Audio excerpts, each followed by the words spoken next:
The grand archive of the Galactic Council stretched for kilometers beneath the surface of Desser Prime. Millions of years of history filled its crystalline storage matrices. Every treaty, every war, every species that had risen to claim their place among the stars found record here. Keeper Vorath had served the archive for 3 centuries, and in all that time, nothing had truly surprised him. Until today. He stood before a holographic display showing the Great Council Chamber. 1,000 seats arranged in perfect circles, each representing a species that had earned membership in the galaxy's oldest institution. The display highlighted each seat with soft light, cycling through attendance records spanning 10 millennia. One seat remained dark. Vorath ran the query again. The result came back the same. Seat 774, designated for the species known as humans from the planet called Earth, had never once been occupied. Not for a single session. Not for 10,000 years. This should have been impossible. He pulled up the original designation file. The Council had reserved the seat 847 years ago, when human vessels first achieved faster-than-light travel. Standard procedure. Every species received a seat upon demonstrating FTL capability. Most petitioned for membership within a few decades. The longest delay on record was the Kreth Collective, who took 340 years due to a religious prohibition against space travel that their theologians eventually reinterpreted. Humans had been FTL capable for 847 years. They had never sent a single representative. They had never filed a petition. They had never even acknowledged the seat existed. Vorath checked the communications archive. Surely someone had contacted Earth in all this time. Surely some administrator had noticed this irregularity and addressed it. The record showed 17 formal invitations sent over 8 centuries. Each had received the same response, a polite acknowledgement and a statement that humanity was not currently seeking membership. Nothing more. No explanation. No counter-proposal. Just quiet refusal, repeated 17 times across hundreds of years. The Keeper felt something he had not experienced in a very long time. Confusion. He filed his report immediately. 3 weeks later, a diplomatic vessel departed Desser Prime carrying Ambassador Kethvorin of the Selenari people. The Selenari had held senior council membership for 6,000 years. They were known for their patience and their skill in bringing reluctant species into the fold. If anyone could solve the mystery of Earth's empty seat, it would be Kethvorin. The journey to Earth took 11 days through standard transit corridors. Kethvorin spent the time reviewing everything the Council knew about humanity. It was surprisingly little. Humans had colonized perhaps 40 worlds in their local stellar neighborhood. They maintained modest trade relationships with nearby Council species. They caused no trouble. They started no wars. They simply existed, quiet and unremarkable, at the edge of civilized space. The ambassador found this deeply strange. Species with FTL capability almost always expanded aggressively. They built empires or joined existing ones. They sought power and influence and recognition. The humans apparently sought none of these things. Earth itself proved equally puzzling. Kethvorin had expected to find a world bristling with orbital infrastructure, grand shipyards, military installations, the symbols of a spacefaring civilization proud of its achievements. Instead, she found a planet that looked almost primitive. A few orbital stations handled traffic. Some cargo vessels moved between Earth and its moon. Nothing suggested a species that had mastered faster-than-light travel 8 centuries ago. Her shuttle landed at a facility called Geneva, apparently a center for human diplomatic functions. The buildings were pleasant but modest. Gardens surrounded them. Humans walked the paths in no particular hurry, talking and laughing as if they had nowhere important to be. A woman met her at the landing pad. She was middle-aged by human standards, with gray streaking her dark hair and lines around her eyes that suggested she smiled often. She introduced herself as Director Chun of Earth's External Relations Office. Not a minister, not a chancellor, a director of an office for external relations. Catherine had been met by emperors and prime ministers and supreme commanders throughout her career. This small woman, with her simple title, somehow made her more uncomfortable than any of them. They sat in a room with windows overlooking a lake. Director Chun served tea personally rather than calling servants. The informality felt almost aggressive. The Galactic Council celebrates its 10,000th anniversary next cycle, Catherine began. We noticed that Earth's designated seat has never been occupied. We wish to formally extend an invitation for humanity to finally take its rightful place among the Council species.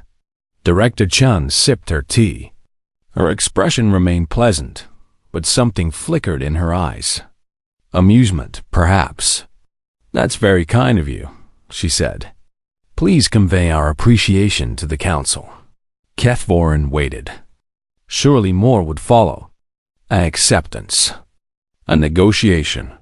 Questions about the process. Something. Director Chun simply drank her tea. I should clarify, the ambassador said carefully. This is a formal invitation to membership. Full voting rights. Access to Council resources and protections. A voice in galactic governance.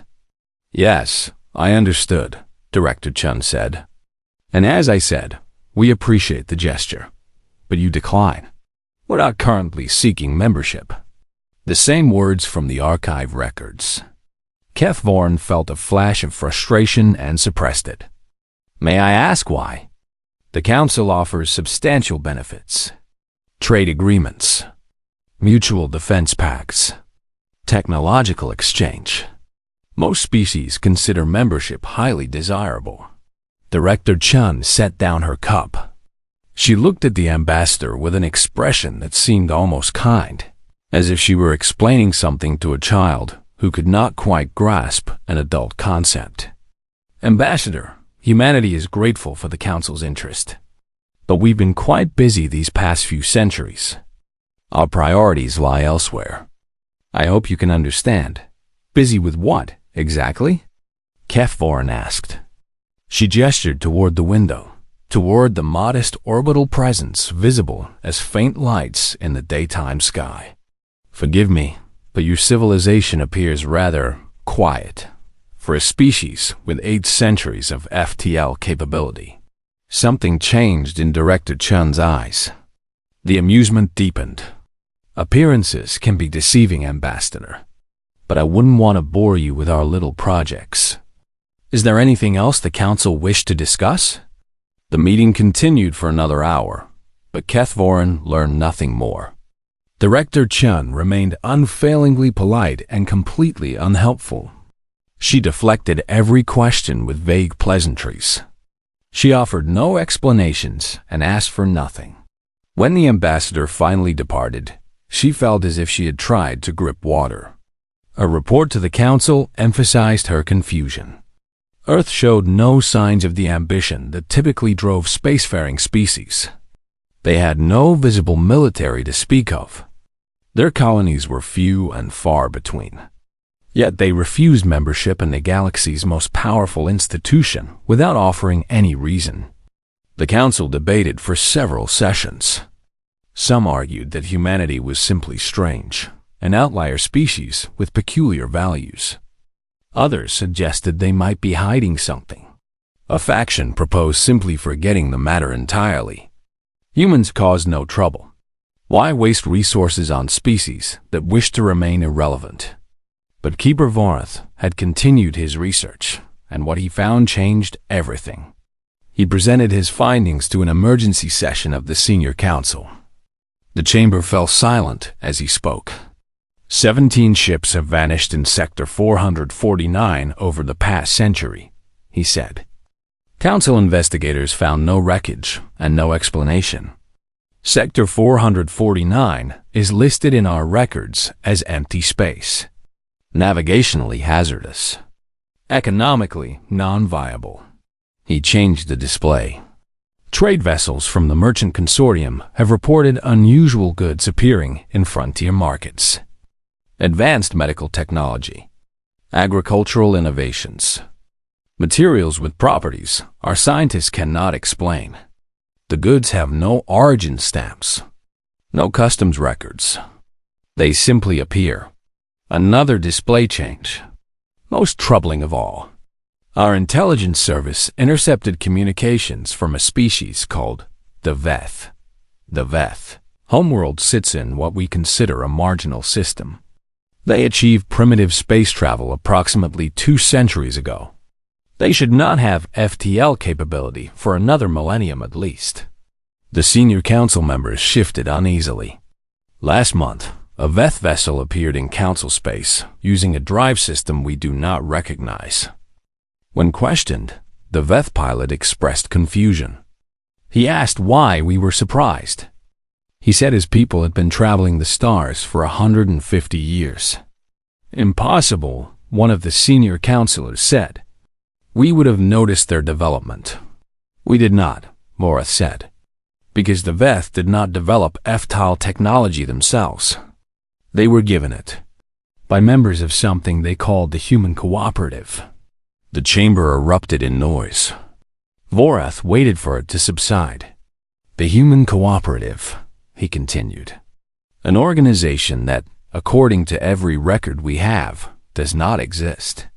Yet the Veth speak of it as casually as they would speak of their own government. They speak of human stations and human trade routes and human partnerships spanning dozens of species. He brought up a final display, a map of known space. Council territory glowed in blue, covering the prime systems, the Resorc. The investigation team departed Desert Prime with orders to find answers. Senior analyst Corvin led the mission. He had spent 2 centuries unraveling the secrets of civilizations across the galaxy. Smuggling networks, hidden military programs, secret alliances.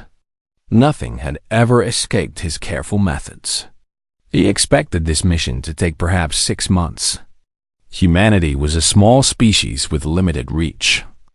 Whatever they had built could not be too difficult to find. He was wrong. The team started at Sector 449, where ships had vanished over the past century. Council charts showed the area as empty. Gravitational anomalies made navigation difficult. No planets worth colonizing. No resources worth extracting. The kind of space that civilizations simply float around. Corvin's ship entered the sector carefully, sensors at maximum sensitivity. For 3 days, they found nothing. Then their communications officer reported something strange. She was picking up signals. Thousands of them. Encrypted traffic bouncing between points that should not exist. They followed the signals deeper into the sector. The nebula that dominated Sector 449 had always been considered a navigational hazard. Sensor interference made mapping impossible. Ships that entered too deeply risked becoming lost. The Council had marked it as a dead zone centuries ago and forgotten about it. Corvin's ship pushed through the interference. What they found on the other side stopped them cold. A station hung in the swirling gas clouds. But calling it a station felt inadequate. The structure stretched for hundreds of kilometers. Docking bays lined its surface like scales on some enormous fish. Ships moved around it constantly, coming and going, loading and unloading. A city in space, hidden inside a nebula that the Council had dismissed as worthless. And the ships were not human. Corvin counted at least 12 different design patterns. 12 different species, none of which matched anything in Council records. They moved with the casual ease of traders who had traveled these routes for generations. Some of them noticed the Council vessel and changed course to avoid it, but without panic, without aggression. They simply treated the newcomers as an obstacle to navigate around. The station hailed them. A human face appeared on their screen. A young man with a friendly smile and an accent Corvin could not place. "Council vessel, welcome to Nebula Station 7. You seem lost. Can we help you find your way?" Corvin had prepared speeches about the Council's authority, demands for explanation, assertions of galactic law. All of it died in his throat as he stared at the impossible structure before him. "What is this place?" he asked instead. The young man's smile widened. "This is a trading post. One of many. You're welcome to dock if you'd like. We have excellent food courts. The Velith make a soup that visitors seem to enjoy." The Velith? From the third planet of the Chorus system. Lovely people. They joined the cooperative about 200 years ago. Their cuisine has become quite popular. Corvin checked his records. The Chorus system appeared in council files as unexplored. A marginal system with no FT-able species. Certainly no species called the Velith. He ordered his ship to dock. What he found inside the station shattered everything he thought he knew about the galaxy. The cooperative, as the humans called it, had been operating for nearly 800 years. While the council focused on the prime systems and strategic locations, humanity had gone elsewhere. They had mapped the spaces between. The nebulae too dense to navigate easily. The rogue planets drifting through empty void. The asteroid fields too scattered to mine efficiently. The systems too poor in resources to interest anyone else. And they had found people there. The galaxy, it turned out, was far more populated than the council realized. Dozens of species existed in the margins. Some had achieved primitive space travel. Others had been trapped on single worlds, intelligent but unable to escape their gravity wells. Still others lived in environments so hostile that no one had thought to look for them.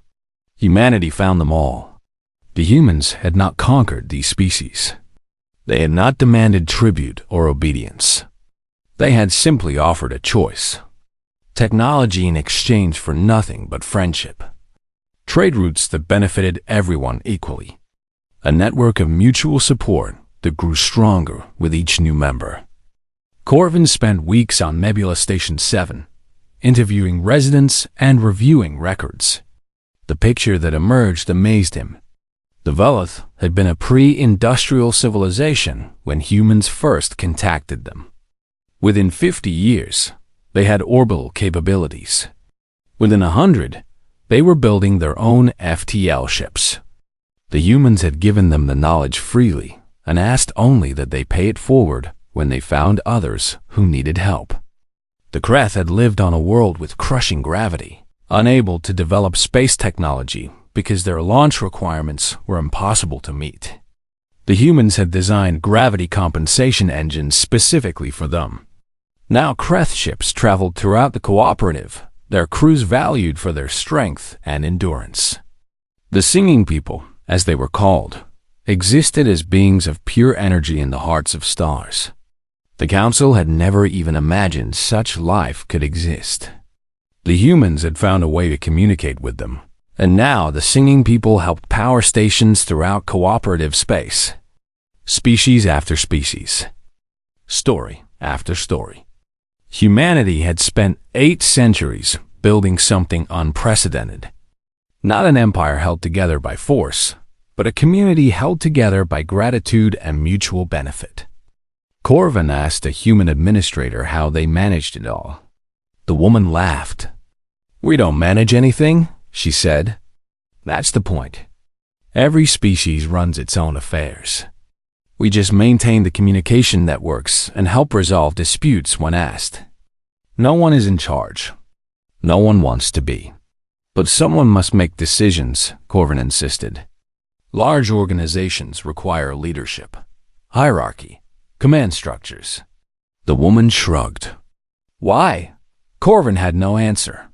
He traveled deeper into cooperative space, if it could even be called that. There were no borders.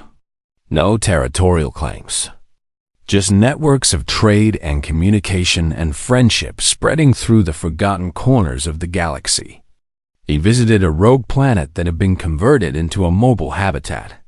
2 million people lived there, representing 15 different species.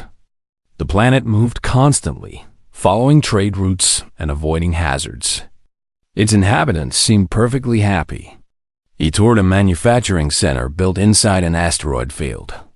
Automated systems harvested raw materials, while workers of a dozen species assembled everything from medical equipment to starship components.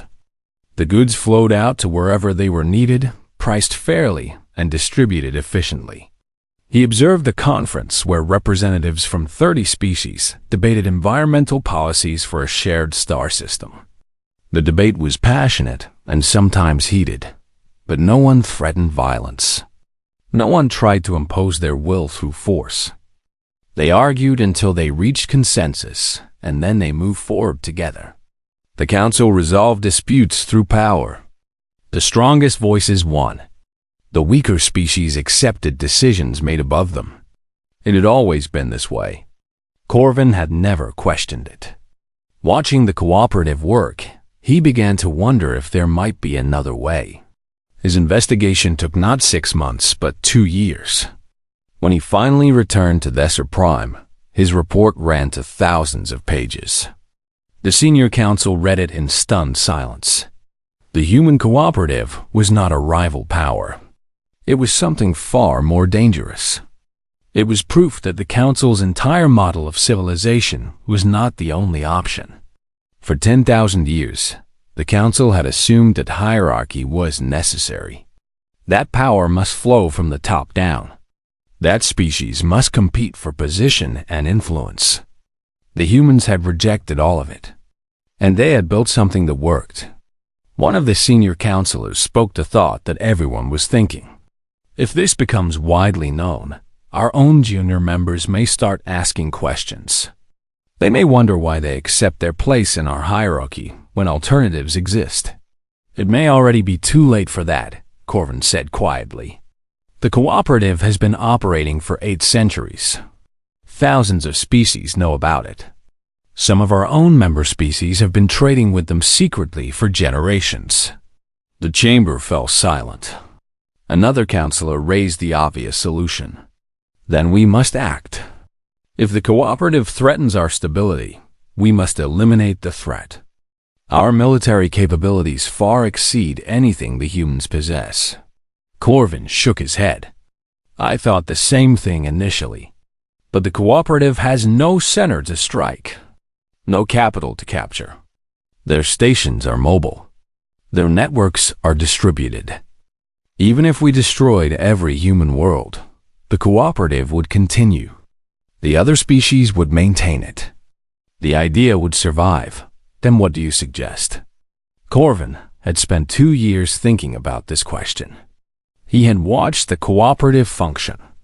He had seen species that should have been enemies working together in peace.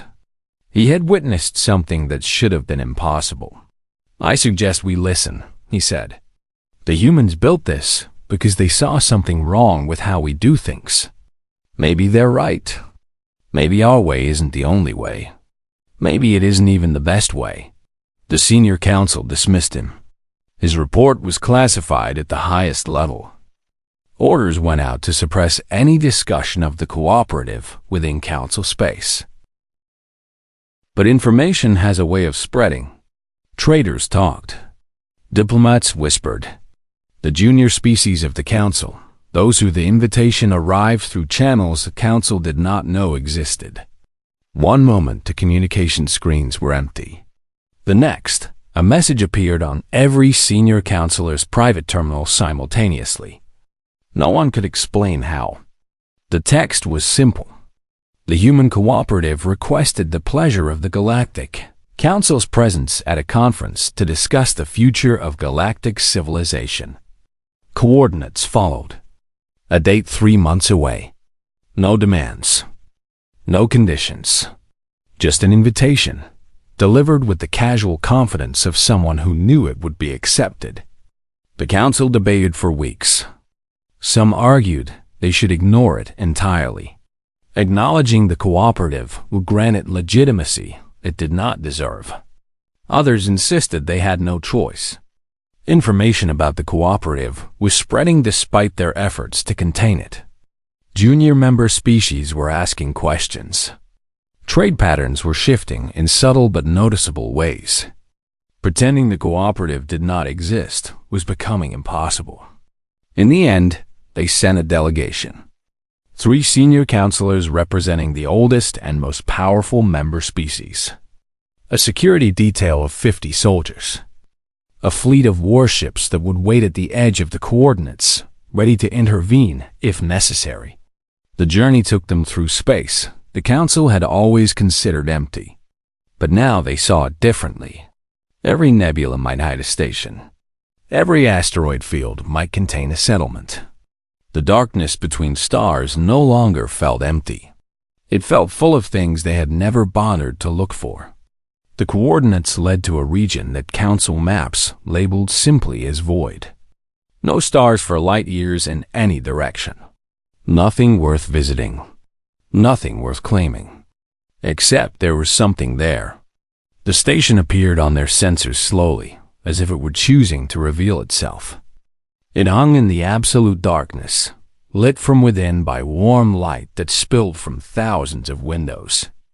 It was smaller than the massive structure Corvin had found in the nebula, but it had a different purpose. This was not a trading post. This was a meeting place. Ships surrounded it. Hundreds of ships, thousands. Designs the Council had never seen mixed with designs that seemed almost familiar. Vessels from species that existed at the edges of Council space and had apparently found their way here through paths the Council did not know. The delegation docked in silence. What could they say? They had come expecting to find a human outpost, something modest that they could evaluate and dismiss. Instead, they found a gathering that dwarfed any Council assembly. A human woman met them at the airlock. She was old, her hair white and her face lined with decades of experience. She introduced herself as Coordinator Wei, not President, not ruler, Coordinator. "Thank you for coming," she said. "We've been looking forward to this conversation for a very long time." She led them through corridors filled with beings of every description. Species that walked and species that floated. Species with scales and species with feathers. Species that communicated through sound and species that communicated through light. They moved around each other with the ease of long familiarity, greeting friends and making introductions and conducting the ordinary business of a community. The Council delegates walked among them like ghosts. No one challenged them. No one seemed afraid of them. A few beings nodded politely as they passed. Most simply continued their conversations as if the arrival of the galaxy's most powerful institution was merely a minor curiosity. The conference chamber occupied the station's core. It was circular, with seating arranged in expanding rings around a central space. No throne, no position of authority. Every seat was equal to every other seat. Thousands of beings filled the chamber. They represented hundreds of species, most of which the Council had never encountered. They talked and argued and laughed together with the comfort of old friends. Coordinator Wei showed the delegation to their seats. Front row. Prominent position. Every courtesy extended. But they were guests here, not hosts. The rules were not theirs to make. The coordinator walked to the center of the chamber. The noise faded. Thousands of beings turned their attention to a single elderly human woman standing alone in the middle of a room. "Thank you all for being here," she said. Her voice carried easily. The acoustics of the chamber had been designed to make amplification unnecessary. "We've gathered to discuss something important. The galaxy is changing. 2 great communities have grown up alongside each other without ever really meeting. Today, we start to change that." She looked directly at the Council delegation. "Our friends from the Galactic Council have questions." They've earned answers. For 800 years, we've built something in the spaces they left empty. We've gathered species they overlooked. We've created networks they knew nothing about. They want to know why. Coordinator Wei smiled. It was not a smile of triumph or mockery. It was the smile of someone about to explain something they had thought about for a very long time. So let me tell you a story. She began to walk as she spoke, circling the chamber slowly, addressing everyone equally. 847 years ago, humanity achieved faster than light travel. It was the proudest moment in our history. We had dreamed of the stars for thousands of years, and finally we could reach them. We expected to find wonders. We expected to find challenges. We expected to find other minds looking back at us across the void. What we found was the Galactic Council. We studied you for decades before making contact. We watched how you operated. We learned your history. We understood your structure. And we saw something that troubled us deeply. The Council was built on hierarchy. Species petitioned for membership. They proved their worth. They took their places according to their power and influence. Senior species made decisions. Junior species accepted them. The system had worked for 10,000 years. But we asked ourselves, worked for whom? We looked at the junior species. Many of them had been members for millennia. They had never risen above their initial position. Their voices were heard only when senior species permitted. Their concerns were addressed only when it served the interests of those above them. We looked at the petition process. Species seeking membership had to conform. They had to adapt to existing norms. They had to accept the hierarchy as they found it. Uniqueness was discouraged. Conformity was rewarded. We looked at the spaces between, the nebulae and asteroid fields and marginal systems that the Council had explored and dismissed. And we saw something the Council had missed. We saw people. Intelligent beings living in places no one thought to look. Species with potential that would never be realized because no one would help them. Civilizations waiting to be born in the forgotten corners of the galaxy. And we made a choice. She stopped walking. The chamber was utterly silent. We chose not to petition for membership, not because we thought we were too good for the Council, but because we thought everyone deserved better than what the Council offered. We went to the species the Council had overlooked. We offered them what we had: technology, knowledge, friendship. We asked for nothing in return except that they extend the same offer to others when they could. One species became 2. 2 became 10. 10 became 100. We built stations in the spaces no one wanted. We created trade routes through territory no one claimed. We developed new technologies with partners who brought new perspectives. We didn't conquer anyone. We didn't force anyone to join. We simply offered an alternative. A community based on equality instead of hierarchy. Partnership instead of power. Mutual benefit instead of competition for position. 800 years later, here we are. The human cooperative is not an empire. It has no borders. It has no ruler. It has no military to speak of. It is simply a network of friends who help each other. And it works. She turned to face the Council delegation directly. You want to know why we never took our seat? That's why. The seat represented a place in your hierarchy. We didn't want a place. We wanted something different. We're not here to threaten you. We're not here to replace you. We're here to offer you what we've offered everyone else. Partnership, equality, a seat at a table where no one sits at the head. The galaxy is big enough for different approaches. Your way works for some. Ours works for others. There's no reason we can't coexist. No reason we can't learn from each other. No reason we can't be friends. She smiled again. That's what this conference is about. Not confrontation. Conversation. You spent 10,000 years building something extraordinary. We've spent 800 years building something different. Maybe together we can build something better than either of us imagined alone. She returned to her seat, leaving the center of the chamber empty. For a long moment, no one spoke. Then one of the council delegates stood. Senior Counselor Dex, who had served for 3,000 years and had never once been at a loss for words, found himself uncertain how to begin. "You could have told us," he said finally. 8 centuries ago. You could have explained your concerns. You could have tried to change the council from within. Coordinator Wei nodded. We considered it. But the council was 10,000 years old. Its patterns were set. Its hierarchies were entrenched. We calculated that reforming it from within would take longer than building. The report from the conference changed everything and nothing.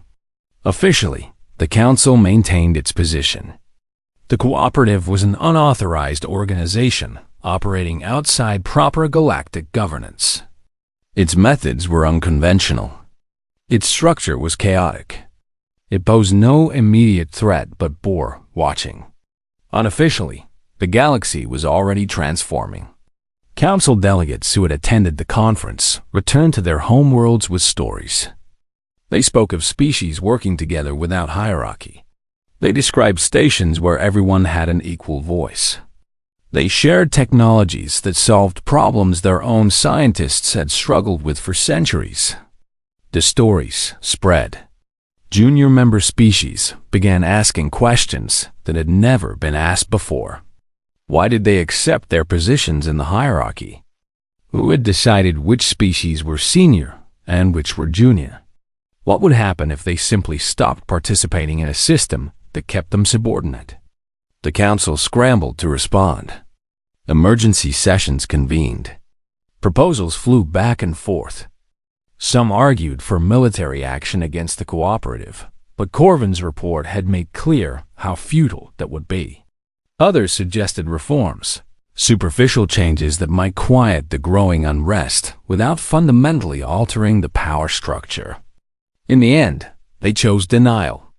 The council announced that the cooperative was a minor curiosity, a collection of marginal species with no real significance. Contact between council members and the cooperative was discouraged but not forbidden. Life, the senior species insisted, would continue as it always had. They were wrong. The first defection came 3 months after the conference. The Telluri, a species that had held junior membership for 4,000 years, announced they were withdrawing from the council. Their representative delivered the news to a stunned chamber. "We have petitioned 17 times for elevated status," she said. 17 times over 4 millennia. Each time we were told we needed to demonstrate greater commitment to council values. Each time we were told our concerns would be addressed in time. Each time nothing changed. The cooperative offered us full partnership in exchange for nothing but our friendship. They did not ask us to prove our worth. They did not require us to wait for approval. They simply welcomed us as equals. We are not enemies of the council. We wish you well, but we have found a better option, and we choose to take it. The Telluri left. Within a year, 15 other junior species followed. The council tried everything. They offered incentives. They threatened sanctions. They pleaded and bargained and promised reforms that would never quite materialize. None of it mattered. Species that had accepted their subordinate status for millennia suddenly saw an alternative. And once seen, it could not be unseen. Senior Counselor Dex watched the exodus with growing despair.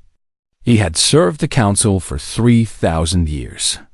He had believed in it absolutely. The hierarchy made sense to him. Stronger species led. Weaker species followed.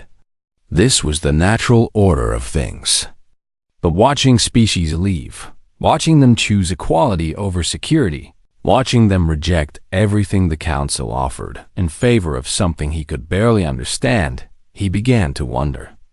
Had the council ever really worked? Or had it only seemed to work because those at the bottom had no other option? He requested permission to visit the cooperative again. Not as a delegate this time, as an observer.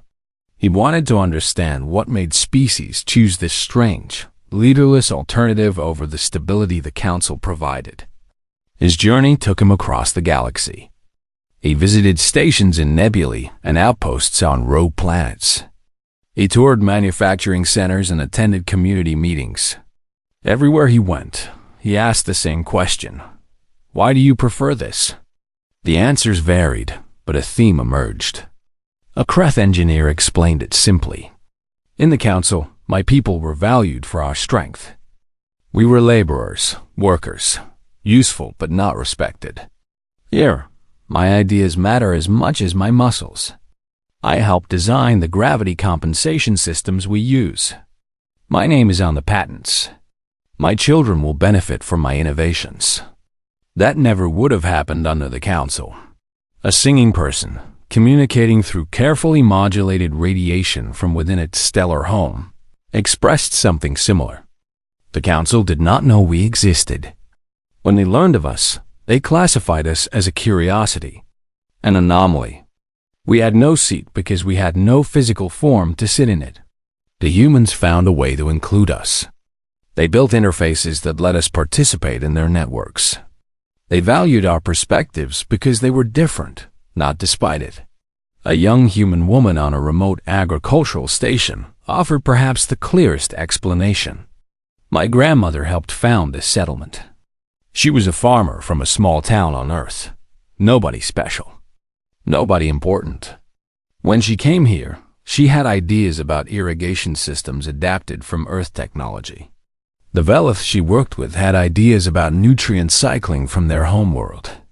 Together, they developed techniques neither could have imagined alone. That's what the cooperative is. Millions of nobodies working together, sharing what they know, building things bigger than any of them could build alone. No one tells anyone else what to do. We just help each other. It sounds chaotic, and sometimes it is. But it works because everyone has a stake in making it work. Dex spent a year traveling. He saw things that challenged everything he believed. Communities that governed themselves through consensus. Disputes resolved through discussion rather than authority. Technology developed collaboratively, shared freely, improved constantly by anyone with a good idea. It should not have worked. Every principle of governance he had learned over 3,000 years said it should have collapsed into chaos. But it did work. Not perfectly, not without problems, but it worked. He returned to Desser Prime uncertain of everything. The council was fracturing. More species left each month. Those that remained were divided between those who wanted to reform and those who wanted to hold fast to tradition. The debates grew bitter. Old alliances strained under the pressure of fundamental disagreement. Dex requested an audience with the full council. He stood in the chamber where he had served for so long and looked at the empty seat that had started everything. I have spent a year studying the cooperative, he said. I went expecting to find chaos. I found something else. I found a model of civilization that works without hierarchy. Without power concentrated at the top. Without species ranked according to their strength or influence. It should not work. Everything we know says it should not work. But it does. And I've asked myself, if it works for them, why does our system require what theirs does not? Why do we need hierarchy? Why do we need senior and junior species?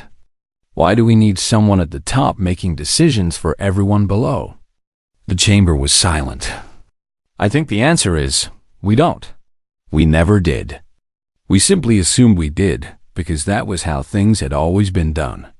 We built a system based on assumptions we never questioned, and we maintained it for 10,000 years, because it benefited those of us at the top. You speak treason, one of the senior counselors said. "I speak truth," Dex replied. "And I think all of us know it. The cooperative proves that another way is possible. Species are leaving because they see it. If we want to survive, we must change. Not superficially, fundamentally.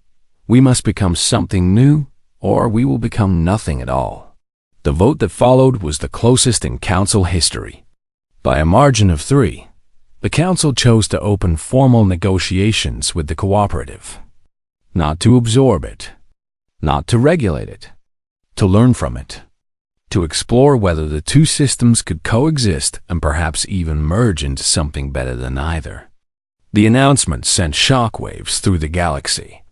The Galactic Council, the oldest institution in known space, had admitted that it might not have all the answers. That a species of newcomers, a species that had never even bothered to claim their seat, might have found a better way. Coordinator Wei received the news with characteristic calm. She had waited 800 years for this moment. A few more months to work out the details would not hurt. She sent a response to the council. The cooperative welcomed the opportunity for dialogue. They would not demand that the council abandon its structure entirely. They understood that change took time, but they would insist on certain principles: equality of voice, transparency of process, decisions made by consensus rather than authority. If the council could accept these principles, a new era might begin. The two great communities of the galaxy might finally become one. Not through conquest, not through absorption, through choice. It was, Wei reflected, exactly what humanity had hoped for when they first decided not to take their seat. They had bet that showing a better way would eventually convince others to follow. It had taken 800 years, but the bet was paying off. The empty chair in the council chamber still sat unused, but its meaning had changed once more. It no longer represented human absence or human rejection. It represented a question that the galaxy was finally ready to answer. What kind of civilization did they want to build together? The answer would take years to emerge. Perhaps decades. Perhaps centuries. But for the first time in 10,000 years, the question was being asked. And that, more than any treaty or agreement, was the real revolution.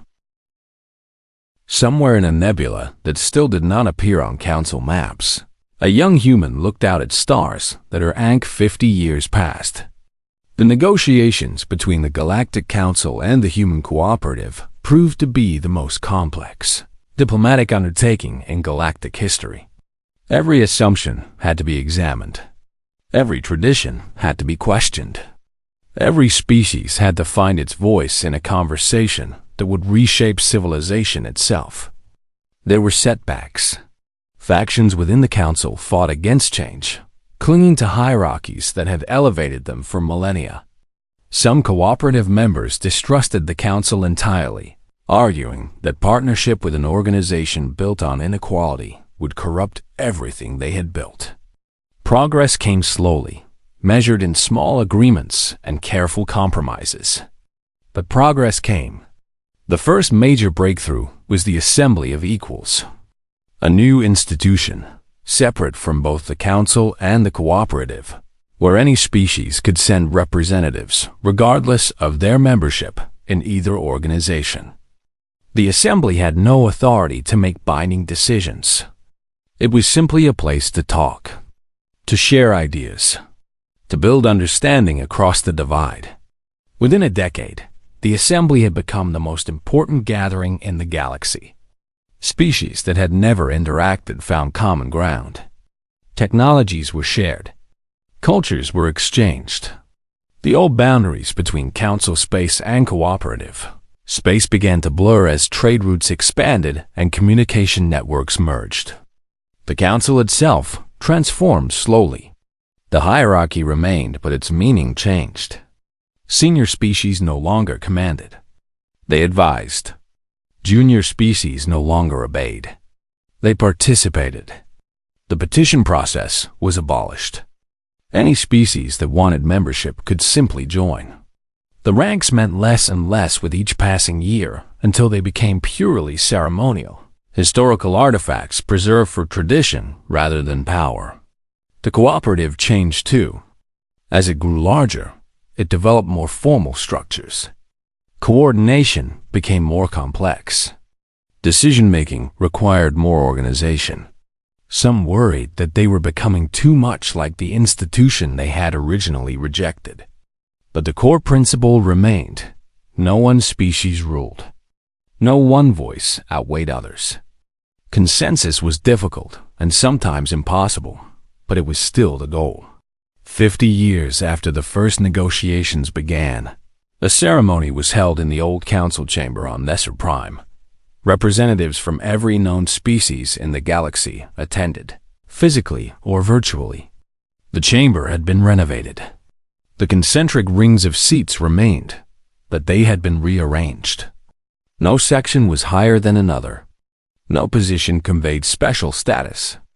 And in the center of the chamber, where the empty seat designated for Earth had stood for nearly 900 years, something new had been placed. A round table. Not a throne. Not a podium. Not a platform for proclamations. A simple table, large enough for perhaps 20 to sit around, symbolizing the conversations that had built this moment. Anyone could sit there. Everyone was welcome. Coordinator Wei had died a decade earlier, but her successor carried her spirit. A man named David Chun, descendant of the director who had first received Ambassador Kethforan so many years ago, stood to address the gathering. For 10,000 years, the Galactic Council brought order to civilization. For 800 years, the human cooperative offered an alternative. Today, we stop being two communities and start being one. We do not know what to call ourselves yet. We do not know exactly how we will govern ourselves. We have not solved every problem or answered every question, but we have agreed on something fundamental. We will face the future together, as equals, as partners, as friends. Humanity never asked for permission to take our seat in this chamber. We never needed to, because the seat was never the point. The point was finding a way to live together in a galaxy vast enough for every dream and strange enough for every possibility. We built our own chair, and now we invite everyone to sit with us. The applause that followed came from beings of every shape and size and origin. Species that had been enemies for millennia. Species that had never known each other existed until a generation ago. Species that breathed air and species that lived in vacuum. Species that thought in words and species that thought in colors and species that thought in ways no other species could comprehend. They were all there. They were all equal. And for the first time in galactic history, they were all together. The ceremony concluded with a simple act. Representatives from the original council and the original cooperative walked together to the round table and sat down. Human and alien. Old power and new. They faced each other across the polished surface and began to talk. Not about treaties or territories or trade agreements. Just talk. Getting to know each other. Finding common ground. Building the trust that would be the foundation of everything that came next. The galaxy watched. In the centuries that followed, historians would debate exactly when the new era began. Some pointed to the original conference, when the council first met the cooperative. Others argued it started when Senior Counselor Dex gave his speech advocating for change. Still others insisted the transformation had been inevitable from the moment humanity decided not to take their designated seat. But most agreed that the ceremony on Nesser Prime marked the true beginning. The moment when theory became practice. When possibility became reality. When two very different visions of civilization found a way to become one. The new organization that emerged had no name at first. Eventually, it became known simply as the community. Not a council. Not a cooperative. Just beings living together, helping each other, building something larger than any of them could build alone. The community faced challenges, internal conflicts, external threats, the endless complexity of governing trillions of beings across thousands of worlds. Nothing was easy. Nothing was perfect. But the fundamental principle held. No one was above anyone else. Everyone had a voice. Everyone mattered. Earth became something of a pilgrimage site. The planet where it all began. Where a species had looked at the stars and dreamed not of conquest, but of friendship. Visitors came from across the galaxy to see the small blue world that had changed everything. The Geneva facility where Director Chun had received Ambassador Kethvorin was preserved as a museum. The gardens still bloomed. The paths still wound between the buildings. And in the room with windows overlooking the lake, visitors could sit where the conversation had started and imagine what it must have been like. To be so young. To face something so vast and old. To choose, against all reason and probability, to build something new rather than accept something established. Humanity had never asked for permission. That was still the story everyone told. The species that looked at the most powerful institution in the galaxy and simply walked around it. The species that went to the forgotten corners and found people worth knowing. The species that believed, against all evidence, that a better way was possible. They had been right. The empty seat in the old council chamber remained empty. No one sat in it. No one ever would. It had become a monument, a reminder of choices made and paths not taken. Visitors touched it sometimes, this simple piece of furniture that symbolized so much. A young human brought her daughter to see it on the 1000th anniversary of the community. The girl was 7 years old. She had grown up in a universe where species worked together as equals, where hierarchy was a historical curiosity, where the idea that some beings were inherently above others seemed as strange as the idea that some planets were inherently better than others. Why didn't they sit in it? The girl asked, looking at the empty chair. Her mother thought about it for a moment. How do you explain 800 years of history to a 7-year-old? How do you convey the courage it took to reject something everyone else accepted? Because they wanted to build their own chair, she said finally. A chair big enough for everyone. The girl nodded, accepting this as children do. She did not fully understand, but she would someday. When she was older, when she learned the history of her species and the galaxy they had helped transform. For now, she simply looked at the empty chair and wondered what it would have been like to sit there, to be part of something old and established and powerful. Then she thought about the world she lived in, the friends she had from a dozen different species, the places she would visit when she was older, the things she would help build. And she decided she preferred her world, the world without empty chairs, the world where everyone sat together. Outside the museum, the sun was setting over Geneva. The lake reflected golden light.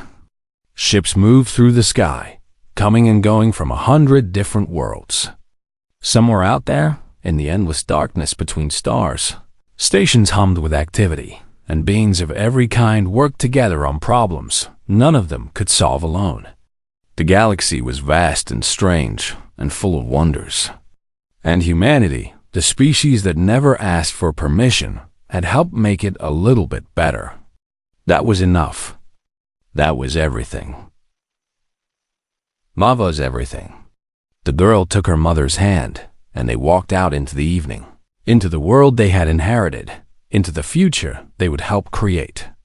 The chair remained empty behind them, a reminder of what had been, a promise of what would never be again.